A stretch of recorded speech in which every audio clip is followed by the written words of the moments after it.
Welcome everyone to my next part of the setup series, and this time we are in Japan.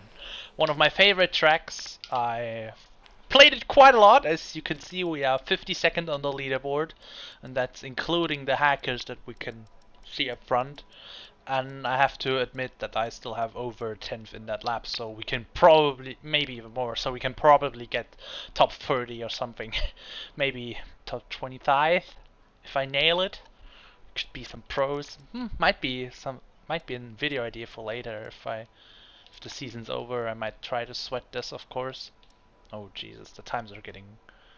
There's there's a massive jump at the end though. So yeah, there's that. Um, but I could basically make a 30 to 40 minute video out of this because I did so many setups for Japan and I could showcase you them all. But I just want to comprehensive and basically give you a good talk. So, aerodynamics. This was already a massive topic in our league. We had people who went with 2 front wing. We had people who went with 5 front wing. I went with 4 front wing. So let's go back to the start. So front wing increases your speed in and helps you maintain speed in fast corners. In the end, you basically don't need more than 2 front wing for the corners like spoon, Degner 2, or the hairpin. So basically, large parts of the second sector and the third sector. However, you lose a ton of time in the first sector, but as another pro argument for 2 front wing, you get a lot more ERS back than compared to what you're losing more. However, as another contrast, you actually get more tire wear compared to using more front wing. However, if you increase it to 3, you will gain a lot more speed in the first sector and still not lose out as much on the straights. So 3-7 might be a good alternative, 3 front wing. But the fastest way to get through the first sector and still have some very good corner speed is 4 front wing. And in the end, I decided I wanted to be fast in the first sector and in quali, because I thought quali was the most important part about Suzuka, and in the end I was right. It's basically Monaco. It's so hard to overtake that having a bit more ERS in the race is not that important. It's just about getting that quali lap time in, and then have some good pace so you can't get undercut in the race. So 4-7 wings. The time trial setups here are using 4-6 wings. However, this is way too loose, so I just added a clip of rear wing onto it, and I was happy. You have to take care of your tires though in the race with 4 front wing, because you will actually have so much corner speed that if you push too hard, you will overheat the tires, which would not be possible with 3 front wing. So if you're looking for a setup that you can push with, and you're maybe not the fastest driver, you can go with 3-7 wings. But if you're really looking for the maximum, 4-7 wings is the way to go. I know I've already talked way too long, but just needed to get this out. Transmission, in the end I went with 50-55.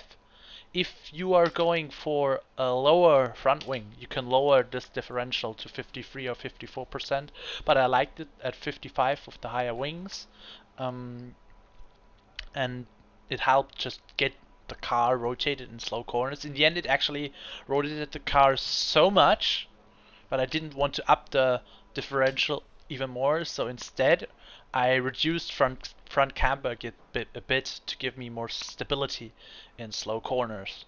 So we ended up with this -2.7, -1, left. It's a bit unconventional, but it definitely worked for me this time.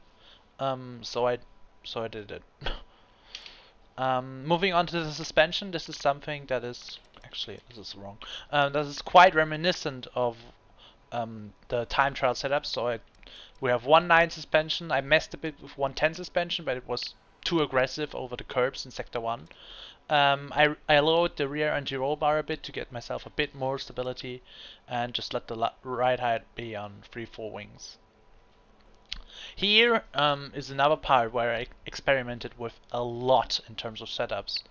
So what is actually good in Suzuka is if you run more ride height than on the front than the rear, then you can create a massive rake, which